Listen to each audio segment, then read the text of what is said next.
They're not good enough to start. They're not even good enough to play. But they do talk a good game.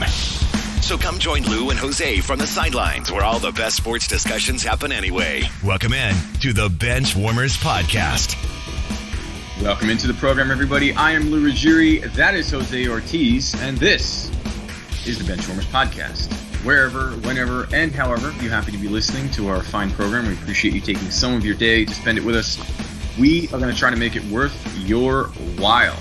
Coming up in a little bit, we have to go around the NBA. We're going to talk a little Lakers. We're going to talk highlights, lowlights. We have an NBA wish list. We're going to move one player to any team and see if maybe the NBA will pay attention to that. Coming up in just a second, we have football. It's football free agency. It's Rumorville. It's Hot Stove. I think Hot Stove is mostly baseball, but first and foremost, you can follow us along, hopefully, on either the iHeartRadio podcasting app or Amazon Podcasts or wherever you get your podcasts. Email the Benchwarmers podcast at yahoo.com. We're on Facebook, YouTube, Instagram. Come find us. We did take a couple weeks, a bye week or two. One was planned, one was slightly unplanned. I will take full ownership of this second week, Jose. I apologize since we are not getting full-time pay for this show yet. I have to deal with making money in other ways, and my schedule changed. So now we had to take a second bye week. So my apologies to you and whatever faithful listeners we have at the moment. So my bad on that one. No worries. Let's get to it now, though. 2 weeks off. We have a lot to talk about, and we have a lot to catch up on. We are going to touch on some things that obviously are almost out of the regular news cycle at this point, but we'll make it quick and kind of give you our take on that coming up. And just kick things off this week in sports. We're going to start with the NFL. J.J. Watt, brand new headline. All the rumors were that he might go to the Packers, he might go to Buffalo, he could go. There was a dozen places, and the one he ended up with was the Arizona Cardinals, which personally I find a little surprising. Jose, how about you? Surprising on both sides. J.J. Watt seemingly wanted to go someplace where he could win a championship. No disrespect to Arizona, but I wouldn't have put them at the top or near the top of the list of contenders. And then on the Cardinals side, it's the same type of thing. This is a move where you're trying to go all in. While I'm sure J.J. Watt certainly improves them on defense, I don't think a guy who's had 9 sacks total over the last 2 seasons and really has only had one strong year since 2016 is the type of guy who's going to put them over the top. I actually think last year I was more worried about the way their offense struggled down the stretch than about their defense. So, I mean, like I said, he's going to improve the team, but make no mistake, this is not Deion Sanders joining the 49ers in 1994 to put them over the top. Yeah, I was very surprised by this because, I mean, the Packers, J.J. Watt's a Wisconsin guy, and the Packers, I mean, one of their big weaknesses has been their run defense. And, J.J. Watt, again, he's not nearly the caliber player that we've seen in his 3 defensive MVP years, but he's still a pretty formidable force, and he's a locker room guy, so he might be able to get more out of the people that you do have. And I was just very surprised because the Packers seem like they were knocking on the door. They made it to the NFC Championship. They bowed out earlier than most people expected to the Buccaneers, but I don't know. It seemed like the Packers was just going to be a perfect fit for him. And the Cardinals, I mean, that's not a hard division to be in. Yeah. And like you said, the Cardinals defense wasn't really the problem down the stretch. It was more their offense. So maybe J.J. Watt played tight end. Who knows? I mean, also just to add on your point there, yes, the Green Bay Packers really felt to me, obviously with Steelers, his brother T.J. Watt being there, that might have been a nice story too. But the Packers felt like the leader in the clubhouse to me the entire time, the type of player that might be the missing link. And it just didn't seem that way, but we'll see. Yeah, and the Steelers, it's funny, I kind of dismissed the Steelers because I thought that division was already, kind of being taken over by the Ravens and the Browns, and that the Steelers weren't quite that, that win now mode, I guess. And somehow I think the Cardinals might actually be a step down from that. Yeah. I mean, I disagree that the Steelers aren't win now, because when you have a 38-year-old quarterback that you're not cutting and he's going to be making $20 million plus, you kind of are in that win now mode. So, well, not that the team is in win now. I just meant that the team isn't going to be able to. Yeah, there you go. Okay, that's what I meant. No, yeah, the Steelers are all in. Like they have to win now. Yeah, but I just don't think they're good enough to do that. So, and I feel kind of similar about the Cardinals after kind of a subpar performance last year. But sticking with the NFC West, other news in recent weeks, Russell Wilson has been lighting the Twitter world and social media world on fire.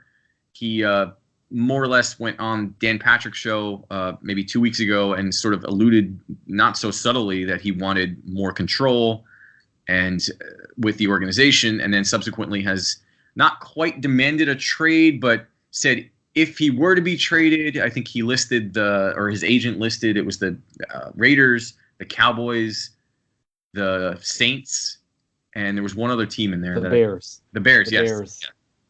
And so those are the teams that he would go to if he were to be traded or be willing to go to. And honestly, I mean, you know, as having grown up a Cowboys fan, I mean, this is that would be that. I think Jerry's just crazy enough to do it. I'm not sure what of those 4 teams, if Russell Wilson were to be traded, not only does that go back to what we were saying about the Cardinals, and I think that improves their ability to win that division, because minus Russell Wilson, the Seahawks don't really look that formidable at all. I don't care who you're replacing him with. And so, but out of those 4 teams, which one kind of struck you as like the best fit for Russell Wilson? It was, I hate to hedge the bet, it was a tie between the Cowboys and the Saints, with a slight edge maybe to the Saints, just because I believe in Sean Payton's offensive mind and ability to maximize what he can get out of the offense. This is and no offense meant towards the Cowboys there. It's just, you know, Sean Payton's one of the best to ever do it in offense. And so just I was thinking about what they could do, you know, with Michael Thomas and Alvin Kamara. Like they've got kind of the pieces there where he shows up, and I would instantly they're instantly Super Bowl contenders right away. I think the same thing happens with the Cowboys if he's there. They're instantly Super Bowl contenders, but I think I would probably put the Saints a little bit higher. Yeah, the only problem, I think the Saints is the best fit, but I think it doesn't fit because the Saints are already in a salary cap hellish thing where they're going to be, I think they're going to be close to $70 million over the cap if they don't start making some cuts pretty soon. So they're going to have to, you know, you bring in a guy like Russell Wilson, you're going to be spending some money. And then that's not even to say that he might not want a new deal with a new team. So that could just put them by the wayside. I do think that Russell Wilson is sort of the perfect marriage between Drew Brees and Taysom Hill that Sean Payton had. I think he kind of fits the mold between the two and kind of bridges the gap between those two. So I'm sure that Sean Payton, with those weapons and a quarterback that's, you know, elusive and kind of a gunslinger, I guess, if you want to call him that, they would be almost unstoppable. But what do you make? Oh, God, sorry. No, I'm just gonna. I mean, the Cowboys are the ones. I mean, even trying to take my emotions out of it, I think that Russell Wilson, if I'm Russell Wilson, he goes from being sort of in this isolated, you know, Pacific Northwest kind of corner of the country where no one really pays attention that much out. You know, he's kind of just off the radar. And with his wife Ciara being in, you know, she's all over the place. I mean, she's gorgeous. I think that if you took a caliber player like Russell Wilson and put him as the quarterback of the Dallas Cowboys, I mean, you're talking he'll be the center of the sports universe, even if they don't win. So, yeah, I can agree with that from a profile branding type of perspective. Yep. Dallas definitely feels like a better fit. And you know, I was actually looking at their cap space. They have $27 million in cap space. It's probably not enough. I'm not sure what Russell Wilson makes. What's interesting about that, just in terms, and I think that this kind of leads into kind of the Dak issue that we're going to be talking about kind of in and out of the show. Russell Wilson, as it stands right now, would cost the Cowboys less next season than Dak Prescott would if they franchise him. That's a great point. That's a great point. That destroys some of, you know, a good portion of Dak's leverage that he had, and I think that. Well, assuming that the Cowboys can come up with what's necessary to trade for him, right? I mean, the Cowboys would have to trade like 2 or 3 first-round picks plus Dak Prescott. Yes, agreed. So I'm not to say that wouldn't be worth it, but the money aspect can be worked out. I mean, the problem is that Russell Wilson is going to be. I mean, he would cause, I think, a Carson Wentz size salary cap hit for the Seahawks if he were to get traded, because they're still on the hook for his signing money, the signing bonus that he got. And so, what do you make of just from the other side of it? Looking at the Seahawks, with the wanting to leave the Seahawks. Like, if let's say that he really wants to leave the Seahawks, what do you make of that? It seemed out of nowhere to me, and then the more I started thinking about it, I was like, well, I mean, maybe he feels like the team hasn't evolved with him since they got to the Super Bowl. They've or since they won the Super Bowl and then lost the next year, they've kind of been spinning their tires, like getting into the playoffs, but not really having a lot of success. And do you put that failure at the feet of Russell Wilson, or is that at the feet of the Seahawks? Because I think Russell Wilson's been doing basically everything he can, and the Seahawks really just haven't quite been able to evolve as a team. Yeah, I think that during last season we had the whole let Russ cook mantra that was being publicized everywhere, and it's somewhere along the way it felt like that the Seahawks and Pete Carroll specifically kind of switched gears. Yep. And changed back to kind of reverted to their old form and just went to this more run first kind of mentality, which has its pros and cons, but it also seemed to me like it felt a little Tom Brady-ish in New England, because Russell Wilson is in that category, in that class of public figure where he's up there with Tom Brady and Derek Jeter. He can talk for 5 minutes at a press conference and not actually say anything. He's always says the right thing, always says go Hawks. He's always on point and always the team guy. And while that's a fun facade to put up, behind the scenes, it's like that animosity starts to build to a point where it's boiling, and I think that it finally just kind of boiled over. Yeah, and maybe it was because Russell Wilson was receiving, he was on the field for the Super Bowl, or in the box with the commissioner receiving the Man of the Year award, watching Tom Brady, who is a decade older than he is, winning a 7th Super Bowl, and also watching Patrick Mahomes, who is kind of the heir apparent. Where Russell Wilson's kind of the middle child there, and watching him with a team that's been, built around him, and Patrick Mahomes has been given every possible weapon he could ever want, and they're still trying to sign more free agents, and I think that those things just kind of combined for the perfect storm of just rage. Yeah, and I think that he probably wants to get out now. He doesn't want to end up where Deshaun Watson is, right? Yes. Where a couple of years ago, Deshaun Watson, they were I think they were up like 24-0 or whatever in the AFC divisional round or something like that against the Chiefs, and then it just all fell apart. And ever since then, it's just been like, oh, the Texans are a good team, and now they're a trash team, and it's been like a year and a half.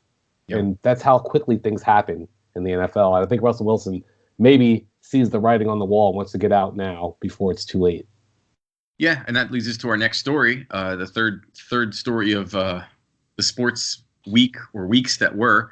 Deshaun Watson, I mean, it's not exactly news, but the news is that he still wants out, and he's made it pretty clear. And, this to me is interesting. I heard, I forget where I read it today. It was somewhere that the Texans aren't even taking live phone calls. They're only taking voicemails for offers for Deshaun Watson. So they're kind of dug in. And I mean, first of all, that's embarrassing, because who even listens to voicemails anymore? Number one. Number two, pick up the phone, stop it, and I don't know, this whole thing, I've been thinking about this, because at first I was like all in for Deshaun Watson and, let him go and, free Deshaun and put him somewhere. But I started thinking about it, and there is a counterpoint to this from a team perspective. And that's Deshaun Watson, preaches loyalty. And, he put up a whole tweet about, loyalty is everything, whatever. And, looking at the facts of the matter, Deshaun Watson was signed, he was not only was he taken, he was their first round pick. And what was he, second, third overall, something like that? I think he was number 10, actually, or 12, because I think he went in the same year that Mitch Trubisky went second. Yeah, but Mahomes went 10th that year.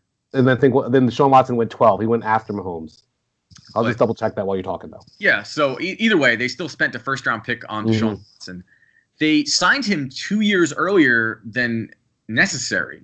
And so the team, and by the way, they signed him after DeAndre Hopkins was traded. So it's not like they can, he can say, well, they bait and switched me. I mean, the only thing that he can say, I guess, is that if the team made promises or handshake agreements about giving him more control, sort of like what Russell Wilson's asking for, more control of the staffing or players or input, and then they didn't do that, I guess that could be perceived as sort of a slight in that case. But the team did double down on Deshaun Watson and say, here, we'll give you $40 million, something like that. So, it's not all on the Texans. I think that right now it's on the Texans because if I think they're just being stubborn. If you have a guy who's unhappy and is the face of your franchise, why would you even want him there? You're basically guaranteeing him, because then you're looking. It's like James Harden with the Rockets, before he got traded to the Nets. It's kind of like if he just starts mailing it in or he holds out,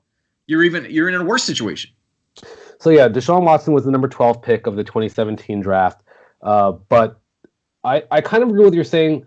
But I think one of the things that has happened in the player empowerment age, which we both attribute to LeBron James' decision. Yep. But I think one of the things that's happened is that players are not as content to sit around and wait for the team to get their act together, right?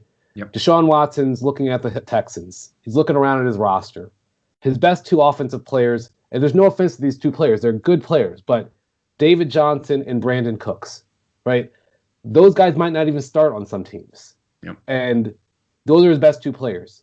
They're bringing in a new head coach. I believe they brought in also a new general manager. So now it's like, okay, now I have to wait because we don't have a first-round pick this year. Right. We don't have a second-round pick this year either. So now I have to wait a year or two, maybe 3, just for us to get back to where we were. And I think a lot of players start seeing the writing on the wall, start seeing that their careers are not that long and don't want to wait around for an organization or a franchise to maybe get their acts together. And as we've seen in the NFL and all sports, really, some franchises never get their acts together. And the players end up being judged for better or worse based on the performance of their teams, especially at the quarterback position. So I think Deshaun Watson's seeing ineptitude at the top of the organization and doesn't want to deal with it anymore.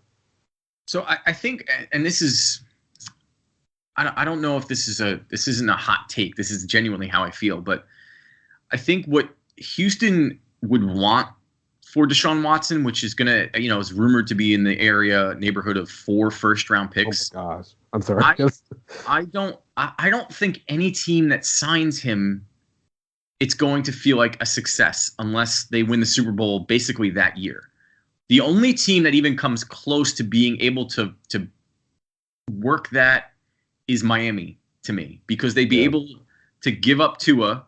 They would be just giving back Texans their first round pick that they stole from them last year. And then they have, they've built a team with draft picks. So they don't have a high, their salary cap issues are non-existent. They've been below the cap. They've made good decisions and made good draft picks. And they seem like the only team that's kind of a quarterback away from really making a deep dive in the playoffs. But aside from that, the Jets can't do it. I don't think the Jets would be able to do it. I don't think the Bears could do it. I don't think there's no team that can give up 4 first-round picks and not end up looking like the Texans look right now with Deshaun Watson. Yeah, that's a great point. That's why I think ultimately he won't be traded.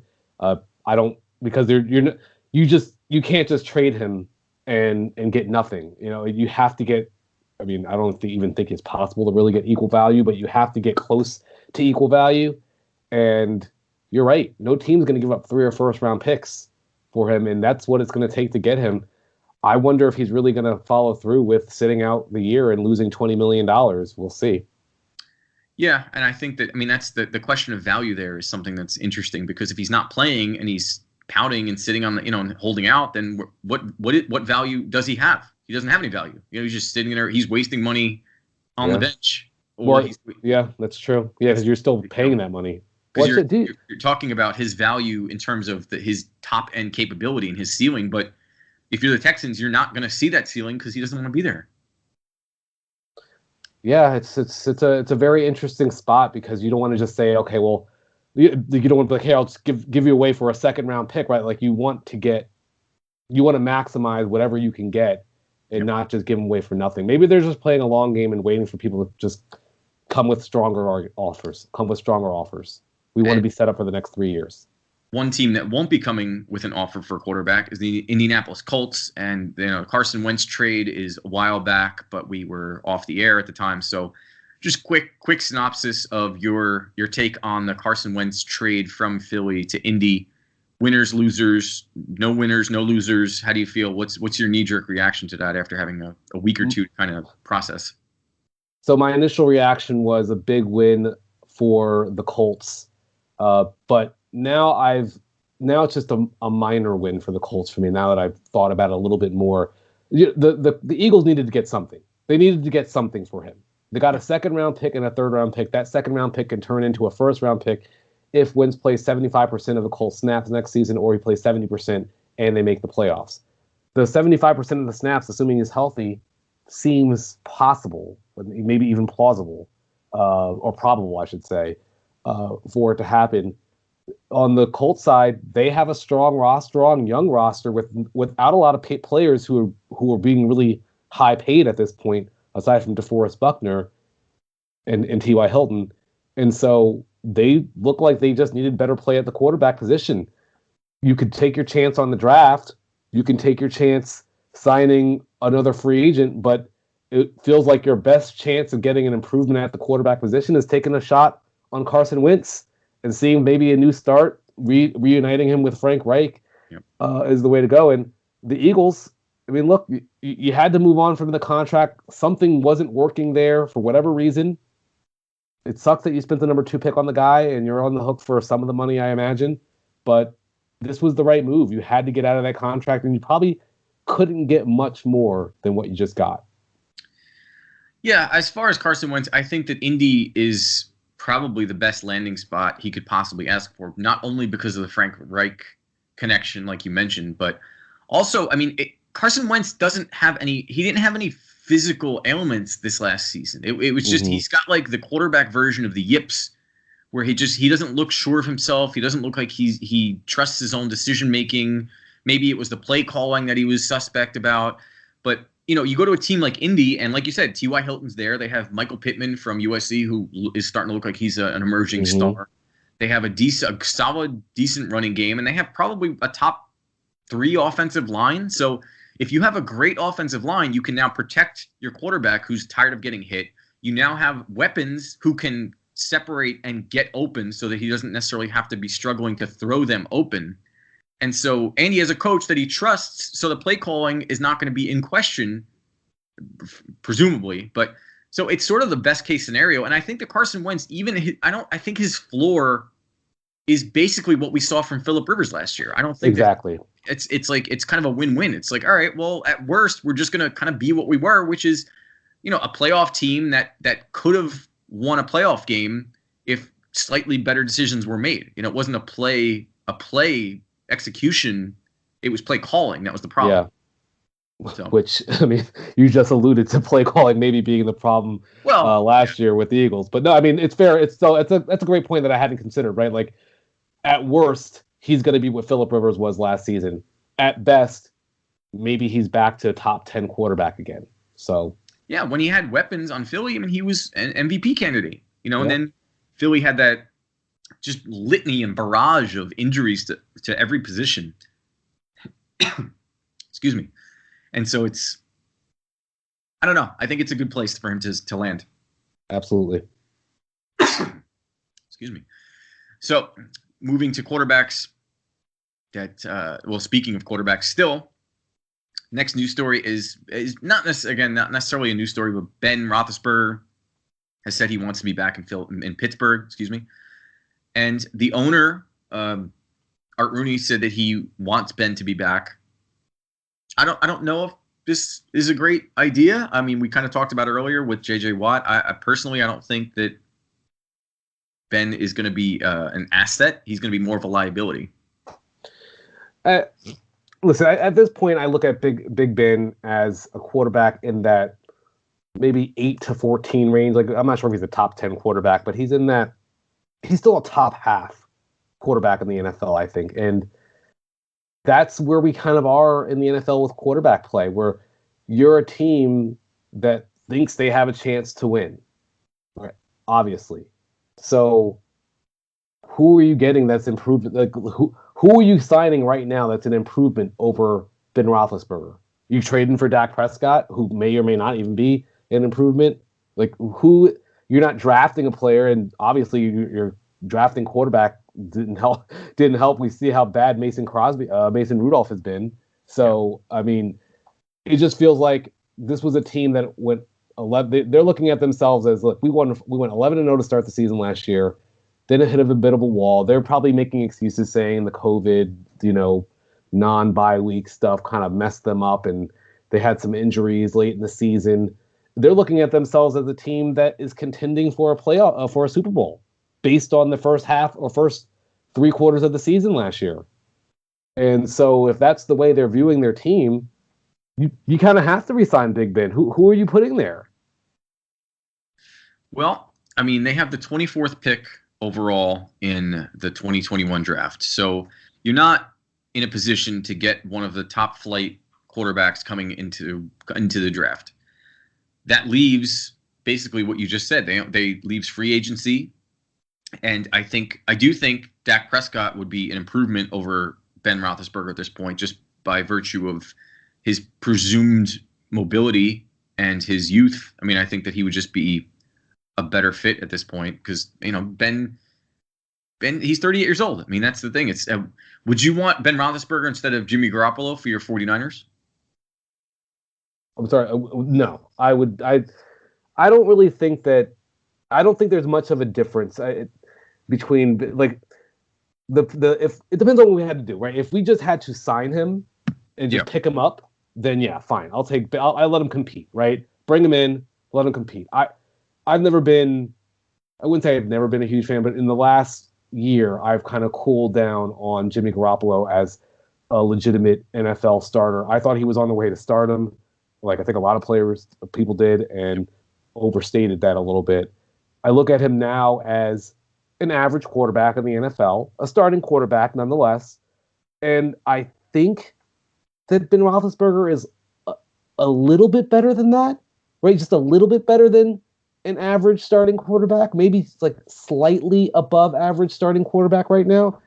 So I wouldn't go trade for him or anything like that, but if he were available, I would sign him and have a quarterback competition, or maybe just say, Ben, hey, you're our starter, and and go from there. But I think Dak would be, if they could find a way to trade for him, which I don't think they can because the Cowboys are going to ask for too much, but it's just the state of the NFL, right? If you don't have, there's Tom Brady, there's Aaron Rodgers, there's Russell Wilson, Deshaun Watson, and Patrick Mahomes, and maybe you can put Josh Allen into that group now. Once you get past that group, it's kind of a toss-up now. There's no real great quarterback outside that group.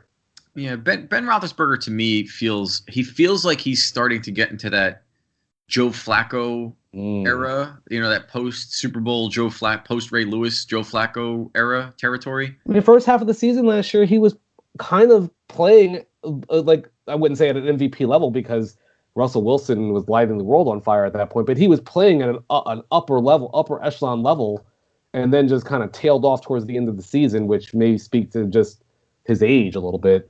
But yeah, he was in contention for Comeback Player of the Year, which leads me to our next and final kind of not news story, but news bit.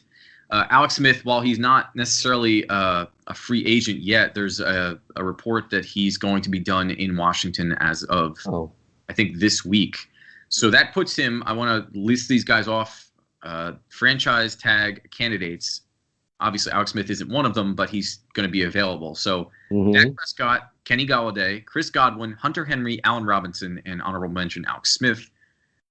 Over under 3.5 of these players will not be on the same team they were in 2020. Over under 3.5. Dak Prescott, Kenny Golladay, Chris Godwin, Hunter Henry, Allen Robinson, Alex Smith. I'm going to say 3.5 under, because I think Dak gets franchised. I think Chris Godwin gets franchised, and I think Allen Robinson gets franchised. I think they're going to let Hunter Henry go. The Chargers are I just don't imagine them wanting to pay him whatever. I think it would be like 12 million a year. I'm not sure what the number would be, but that's basically the low end. Like that's like a decent wide receiver that you'd be pay, like they don't want to pay him that type of money, especially because they might be thinking about trying to re-sign Mike Williams, and then Kenny Golladay on the lines. It would literally make no sense at all for them to pay him the money that he would be, or I think it would be like $17-18 million on the franchise tag. You just traded away Matthew Stafford. You just said you're burning it all down. Why on earth would you franchise Kenny Golladay, and then unless you're going to trade him? I think I'll take the over on this one. I think okay. I would say I agree with you 100%. And Kenny Golladay, he's gone. There's no point. Hunter Henry, I agree too, because even if he can't take less. It's a franchise tag, so it is what it is.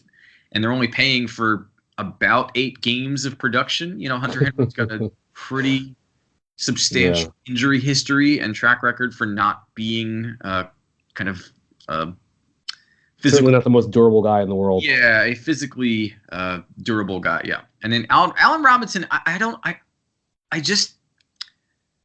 feel like it's between him and Dak. I kind of feel the same way. It's like it's teetering on the edge of a knife to me. It's like Allen Robinson. The Bears should re-sign him, but the Bears are the Bears, and they don't make good personnel moves. It seems like. Yeah. And. Alex Smith is going to be somewhere else, obviously. And then Dak's kind of the big question mark, and he's just the endless and the unending drama cycle. And it feels to me with the news of Russell Wilson, I think if they wanted to sign him, they would have signed him. And I think with the injury, it's too much money, and I don't think they're going to do it. So you don't think they're going to you think they're just going to let him go in free agency, not even franchise him? I think if they can find either a replacement in the draft or if they think they can find a replacement in the draft, or they can sign Wilson, or I don't think they're going to be able to sign Deshaun Watson, but I don't think they want to. I think they need to stop. It's like poop or get off the pot. You just keep toying around with this, so just let it go. Well, they do have the number 10 pick. I believe in the upcoming draft. Yep. So there's a chance there'll be someone available there. I will say this, because you and I have finally found a little common ground on Dak Prescott, where I think he's a little bit better than you think that. I think he's a little bit better. You think he's a little bit worse. Yep. But we both kind of agree, like, you don't pay this guy $40 million a year, right? Like, that's a bit much, and he probably deserves to maybe be slightly ahead of what Kirk Cousins makes per se. Yeah, and I don't want to. I do want to kind of rank those quarterbacks, that mid-tier quarterbbacks. Maybe we could do that next week and kind of. Yeah, that's a good point. That 10 to 12. But I'll just say this: with all the players that the Cowboys have paid, it would feel weird for them to just go ahead, like, just basically say we're going to roll the dice on a rookie quarterback, because if it takes the rookie quarterback 2 years to get up to speed, which is normal for most rookie quarterbacks, then a lot of their players that they've already paid will kind of be out of their primes, and it'll just be kind of starting a new cycle. Yeah, and I don't want to go off on too much of a tangent, but I think I actually called you this week specifically to give you my Dak Prescott analogy, because I was so excited that I think I had finally found kind of our common ground, because I don't think Dak is a bad player. I don't. He's a good but not great quarterback. And I think that's that can be misconstrued by some of the things that I've said over the course of the 44 weeks we've been doing this. But Dak to me is this. Dak Prescott is essentially a Honda Accord. He's reliable, he's safe, he's family friendly, he's got all the safety features, you wouldn't be afraid to pick up your kids, and have Dak right there. He's a safe, reliable, value-oriented sedan. Now, if you pay $31,000 for a Honda Accord, you're like, great, all right, I got a good deal. I got a good value for the car that I got. But Dak or his agent seem as though they want their Honda Accord to be paid Ferrari money. You're not. Whether Patrick Mahomes, if you want to call him a Ferrari, a Lamborghini, a McLaren, whatever you want, Dak isn't that. So you can't ask $400,000 for a Honda Accord. I don't care how good it is. Yeah. So essentially it boils down to the idea of value. And Dak Prescott at $400,000 or whatever the money he's been getting from his rookie deal has been of tremendous value. I can't argue that. But now when you literally are jacking up that price, 100-fold? Mm-hmm. No, that value does not work for what you're getting in your Honda Accord, Dak Prescott. Yeah, I agree with you. I think what's happening is Dak knows that the Cowboys have a short 2 to 3 year window that if they don't sign him, the window is gonna close. Yeah. And because they've already paid so many players. So it's like, well, once you start paying players, it's time to win. And so Dak kind of presents unless they can find a way to trade for Deshaun Watson or Russell Wilson, Dak represents their best chance to maximize their team right now, assuming he's healthy.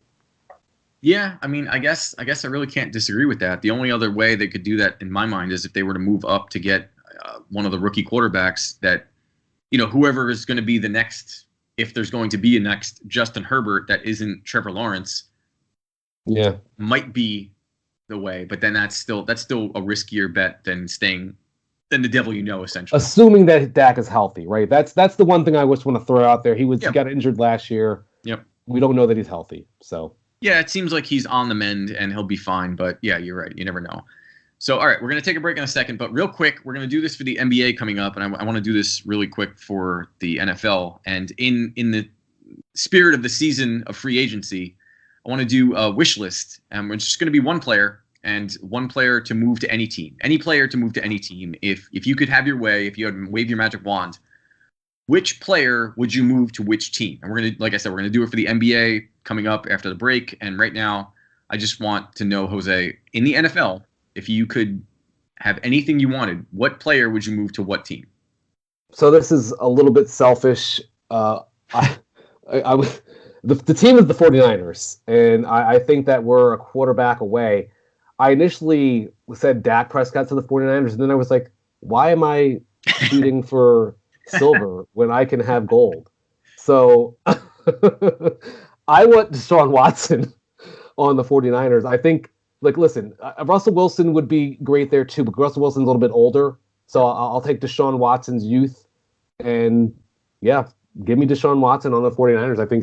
I think we become instantly Super Bowl contenders again. Yeah, I would agree. John Lynch is pretty aggressive, and there was a report today that the 49ers did call to inquire about Teddy Bridgewater. So maybe I'll take that too. Sold on Jimmy G as they've been alluding to. Well, how could you be sold on them? In the 3 years that he's been with the team, he's not finished 2 of the seasons, and then one of the season, and then one. Yeah, they got to the Super Bowl, but in one of the playoff games, he literally completed 8 passes. You don't even really need him. Honestly, I thought about this before. We were talking about Alex Smith earlier being done in Washington. I honestly thought that if the 49ers couldn't do anything in terms of a blockbuster trade, like a Deshaun Watson or Russell Wilson or whoever, to the 49ers, I thought that Alex Smith would be quietly a very sneaky good signing if you're thinking that you're going to stick with Jimmy Garoppolo as your quarterback, because Alex Smith, he's the high. I think Alex Smith is probably the highest high-end backup you can get at this point. He knows the team. He knows. I'm sure he could pick up on Shanahan's system very easily. So, and he's reliable. And he wants to play. I would say between him and Ryan Fitzpatrick, I would be a little disappointed if the 49ers don't bring one of those 2 players over. Just obviously, no offense to CJ Beathard or Nick Mullins, but they would not. They would definitely be a massive improvement over those 2 guys. Yeah. So my who's your player? I'm going to take away Russell Wilson to the Cowboys. I'm going to just take that off the table because that one's too easy. I'd love to see it, but I was trying to be more objective in this and not pick my own team selfishly like you did. I picked Julio Jones to the Green Bay Packers. Ooh. And I think Julio, the Falcons look like they're teetering on the edge of a rebuild. Matt Ryan's older. They haven't been the same since Kyle Shanahan left. It feels like they still haven't gotten over that loss to the Patriots. Mm-hmm. So Julio still has a couple good years left. He's not quite, a top 5 receiver in my eyes, I don't think. Maybe he could be, but I think that if you put him opposite Devontae Adams in Green Bay and let Aaron Rodgers just do what Aaron Rodgers does, I just want to see Aaron with a full capable arsenal of weapons at the wide receiver position. I like that. I think that probably would be his best receiving core since Jordy Nelson and Randall Cobb, which was like, was like 7 years ago. It feels like now. Yeah. No, I just think that it would be unbelievable. So that's my wish list. That isn't Cowboys related. So all right, we're gonna take a break. We're gonna come back. We have to go around the NBA, kind of touch on some things, get you back up to speed on what's been going on with the basketball, and we have a highlight, a low light, and then we're gonna do our NBA wish list and move one player to any team. So we'll have that and probably some more. Stick around. This is the Benchwarmerz podcast. We'll be right back. If you think or know you had COVID-19, you can be around others after 10 days since symptoms first appeared, and after 24 hours with no fever without fever-reducing medication, and after other symptoms have improved. If you have tested positive for COVID-19 and you had no symptoms, you can be around others 10 days after you got tested for COVID-19. To learn more, visit cdc.gov/coronavirus. Welcome back to the Benchwarmers podcast, where being all talk is actually a good thing. Now, back to the action. Or talk, I guess.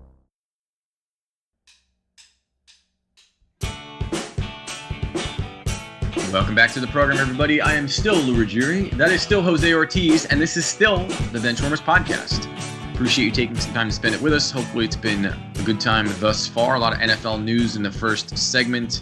If you missed it, you can go find us on the iHeartRadio podcasting app or Amazon Podcasts or wherever you get your podcast. Email the Benchwarmers podcast at yahoo.com or follow us along on Facebook, YouTube, and Instagram and Twitter.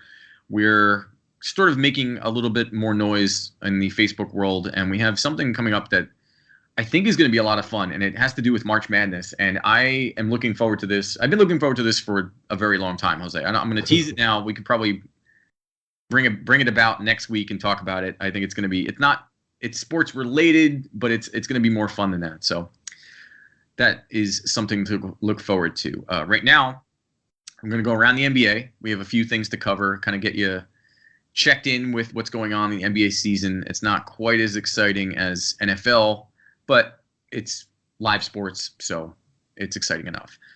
First thing, right off the bat, Lakers 2-4 in their last 6. Obviously, Anthony Davis with his Achilles. It's not an injury, but it's soreness, and it's a little scary because of Anthony Davis's injury history.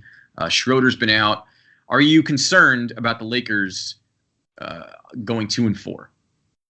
I'm not so much concerned about them going 2-4. I'm concerned that Anthony Davis, it seems to be unable to really consistently stay healthy.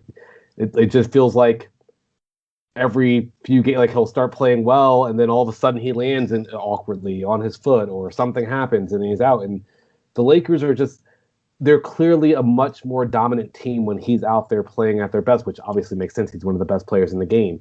So from a standpoint of, I think if they're at full strength, they're the best team in the NBA. But will they be at full strength? It's hard to say. Yeah, I think that's the case. And to answer my own question, I'm not worried about the Lakers. I think the Lakers, to me, are taking the same approach that the Spurs used to take with Greg Popovich in the Tim Duncan, era, where it's like, you know what? Utah, you can have the number 1 seed. We don't really need it. We just need to make it into the playoffs healthy, and then we'll show you what we can do. And I think that LeBron knows that. I think Ty Lue knows that. I think the Lakers in general kind of have a good idea of, what's really important, and that hardware at the end of the year matters way more than being number 1 in the seeding come the playoffs. So speaking of Utah, they are looking kind of unbeatable right now, and are they the best team in the league? Well, they did just lose to the Pelicans tonight, which was surprising. I looked down and I saw they lost, but I still think At this point, it's only fair to call them the best. You have to give them the credit they deserve. 27-8 record, 12-2 in February, including wins over the Clippers, the Lakers, the Celtics, the Philadelphia 76ers, and Boston. This is a team that's been playing together for a while. They made the playoffs the last few years, kind of bowed out early in the playoffs, and what happened was that instead of the team brass blowing everything up and starting over, they doubled down on them, re-signed Gobert and Donovan Mitchell to long-term deals, and it looks like this team is ready to take the next step. So as far as the regular season is concerned, yes, they are the best team in the NBA.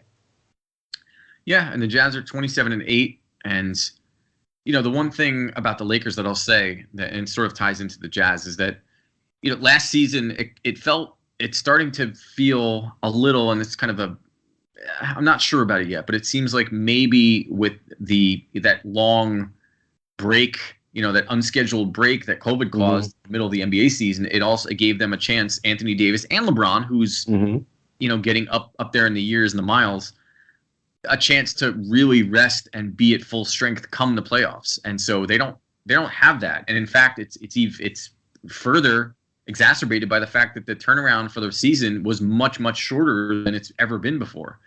So it does lend itself to a little bit of concern. So maybe I should amend what I said about the Lakers before. There's a little bit of concern, not a lot, but I think that the Jazz, on the other hand, they look like they're just rolling. I mean, they kind of feel like almost like the Bucks did last year, where it's just they're kind of just cruising through and just kind of doing what they expect to do. And the Pelicans, they did lose to the Pelicans today, but that's a small little speed bump. Losses are going to happen. The one thing I'll say is this, right? It's hard to believe in the Jazz in the postseason because there are so many players. You have LeBron, you have Kawhi Leonard, you have Steph Curry. There are players. It's hard to picture a new player, a new team, new player breaking into the championship party, right? Like it's been a while since we've had a new face win a championship. And so it's hard to make that pick. And at this point, I'm not ready to say that they're going to win the championship, but I think through whatever, a third of the season or a quarter of the season, they're officially the best team in the game right now. And speaking of the best players in the NBA, Luka Doncic is playing back at his MVP level, my preseason MVP pick. The Mavs beat the Nets, and his game-winning shot over the Celtics last week is my highlight for the last 2 weeks. That was it was eerily similar to the win over the Clippers, the game winner he had over, I think it was game 4 of the Clippers Mavericks playoff game last year. Just drained it, nailed it, and looked like a superstar. And Luka, he's only 20 years old, which is crazy.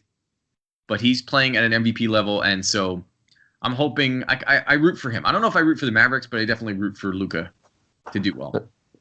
Luka's an incredible talent. Every time I watch him, I just like, wow, this guy is only 20 years old. Like you said, he's incredible.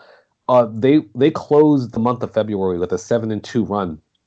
During that stretch, Luka was filthy. 31.6 points per game, 7.3 rebounds, 7.9 assists, nearly 52% shooting from the floor. He's just basically just an unstoppable force. The Mavs are not a top half team. They'll be like a 7 or 8 seed in the playoffs to me, and they'll give someone fits in the first round like they did last year. But I'm not going too crazy over the Nets. I mean, over the Mavs. But yeah, Luka's amazing. And through 10 weeks, the Dallas Mavericks have had the toughest schedule, by the way. So that's fair. That is something to note. And so maybe if things start getting easier, they'll start winning more, which it looks like it just might be the case. Speaking of winning, Miami Heat have been 4-0 in their last 4 games. Jimmy Butler seems like he's rested and back and not hurt anymore. And the Raptors, kind of also in the Eastern Conference, are 9-5 in February.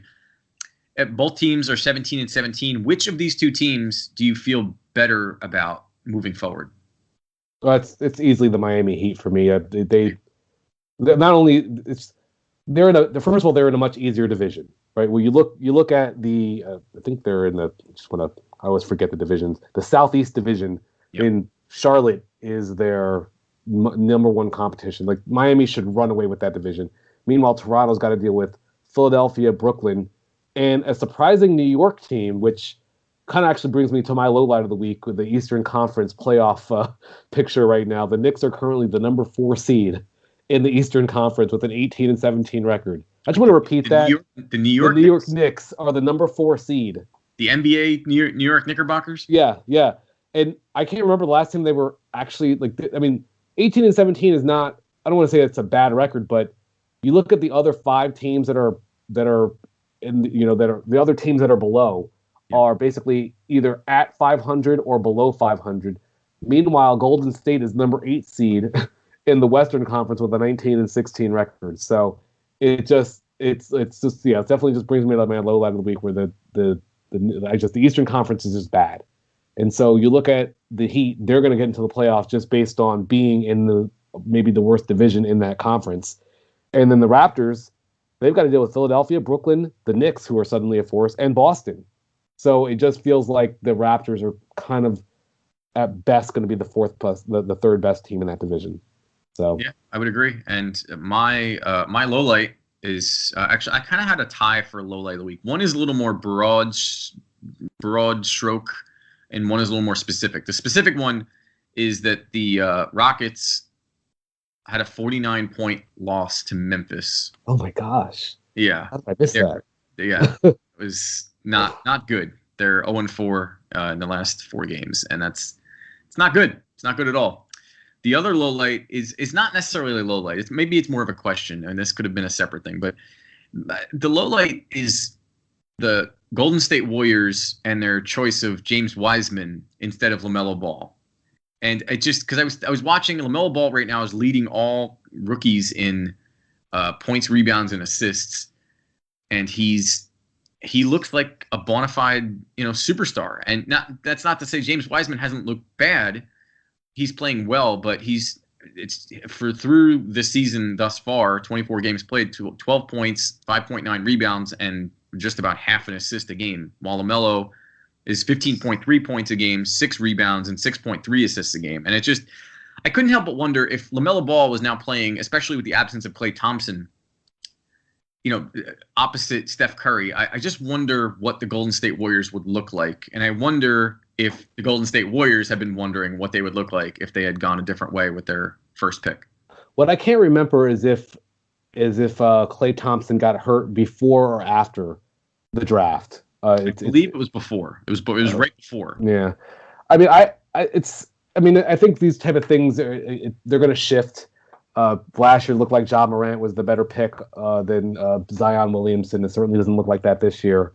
I still think James Wiseman was the right pick just based on his position. He's a center. They have wing players. I don't really think that they needed LaMelo Ball, but at the same time, the Warriors are kind of a win now team. So you bring in LaMelo Ball, and maybe you are a little bit more competitive this season. And then you get back Klay Thompson, and LaMelo Ball becomes the 6th man off the bench for you. So there is certainly some value to what you're saying. It makes a lot of sense. Yeah, or with, we're just kind of playing fantasy, but if you have Steph Curry, Klay Thompson, and then LaMelo Ball, that's a pretty good lineup to battle a team like the Brooklyn Nets, who have James Harden, Kyrie Irving, and Kevin Durant. So. Yeah, it's just you end up with no size and you end up losing to the Lakers before you even got there. That's true. Very true. But it's fair. I just want to throw out my highlight of the week because I don't think we're going to just we're not going to transition into it that way. Zach Levine made his first All-Star game, selected to his first All-Star game. Just in case you guys don't know, he's a shooting guard for the Chicago Bulls. He's having a tremendous season. It's kind of toiling away in anonymity. Yeah. But it's 28.7 points per game on a career high, 52.4% shooting from the floor. And this is at the shooting guard position. He's also adding in 5 rebounds and 5 assists. He's having a great year, and it's just a shame he's not on a better team. But yeah, and I'm not surprised that your highlight of the week was not the Atlanta Hawks firing their head coach, Lloyd Pierce. Not terribly surprising. They're 11th in the Eastern Conference as it is right now.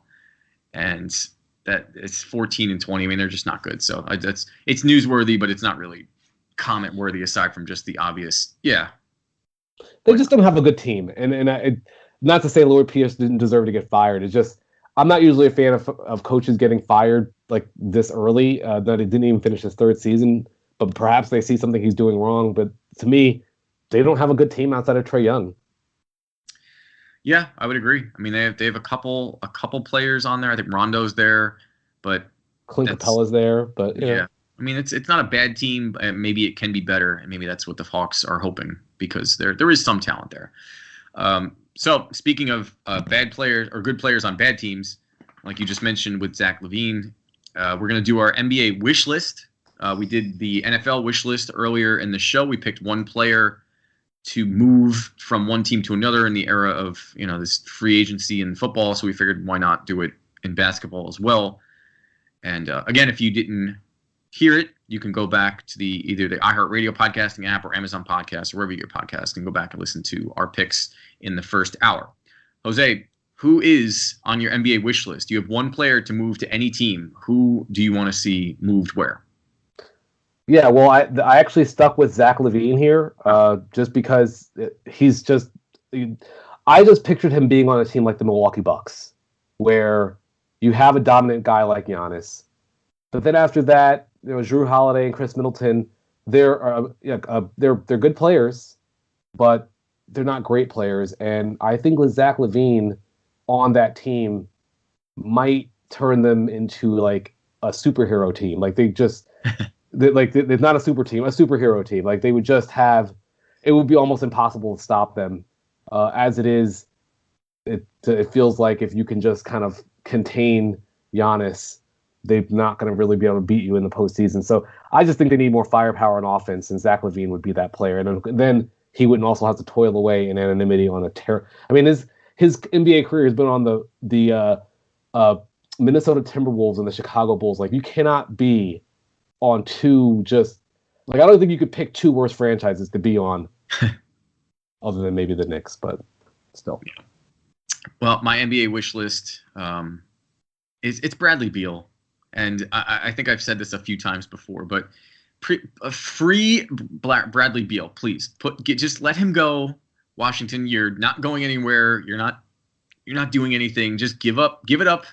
Let this man go and be spectacular someplace that someone can see him, just so you have an understanding of how good he is. Through the season thus far, 30 games in, he's averaging 33.2 points per game, and he's been getting better and better every year. That's the one thing I like about Bradley Beal. Like it just feels like every year he's taking his game to another level. And especially when you consider what the Rockets were able to get for James Harden. Yeah. You would imagine they're getting a similar package for Bradley Beal. Yeah, and Beal's 33.2 points a game, 5.4 rebounds a game, and 4.8 assists per game. He has an almost 50% field goal percentage. He's shooting 34% from three. He's almost a 90% free throw shooter. And no one knows. No one has seen this. No one. It all sounds like I'm just making it up because no one watches the Wizards. And I do think that Bradley Beal, putting him on the Buccaneers, like you said, or not Buccaneers, excuse me, the Bucks, like you said, I think that would be a great fit for him because you have an inside-outside threat, and a primary ball handler that's not afraid, and you have to free up Giannis to kind of move off the ball a little bit more. Outside of that, I mean, maybe if he would go to that's really the best fit. I don't know where else he would fit that would be better than that. I mean, maybe the Lakers, I guess, but then that's sort of just dream team. That's just cheating. The Nuggets was the other team that I thought about. If you put him on the Nuggets, I think the Nuggets would suddenly become incredible. You know what another one that I was kind of playing around with, just kind of with the Milwaukee Bucks. I was like, what if you took a Giannis off the Bucks and put him on the Mavericks? Or vice versa, right? Put Doncic on the Bucks, whatever you wanted to do. Yeah, that'd be incredible. The only other one that I've said in the past that I'll say again is Damien Lillard. Yeah, Giannis to the Trailblazers, or some version of that where Damien Lillard and Giannis play together. Because again, Dame I think is while the Blazers are good, they're not great, and I think they need size and they need some more help offensively. I think the overarching theme here from this conversation is that we both think that Giannis needs some help, and needs some help from a perimeter scorer, a primary scoring perimeter player, basically. Yeah, no offense to Chris Middleton or Drew Holiday, but yeah, it's just not enough. It's not enough. Those are secondary players. Like, those are guys. Those are threes. Yeah, exactly. And maybe Giannis is a 2. I don't know. Maybe they need like a true 1. I feel like it's sort of the same way with James Harden was. He's not. James Harden as a secondary scorer is unbelievable. Yeah. But we'll see. All right. So that's going to do it, I think, for our this week 44. We're going to put this one in the books. Like I said, if you want to go back and listen to the rest of the weeks that we've been in, we're almost a full year in. iHeartRadio podcasting, Amazon Podcast, or wherever you get your podcast. Follow us along. Facebook, YouTube, Instagram, or the email address is thebenchwarmerspodcast@yahoo.com. And we're going to be posting a lot more. We're getting some stuff going, and we're going to promote our upcoming March Madness excitement and thing that I'm very much looking forward to. So stay tuned for that and more. So that'll do it. For Jose Ortiz, I'm Lou Ruggieri, and we'll see you next time. Bye-bye.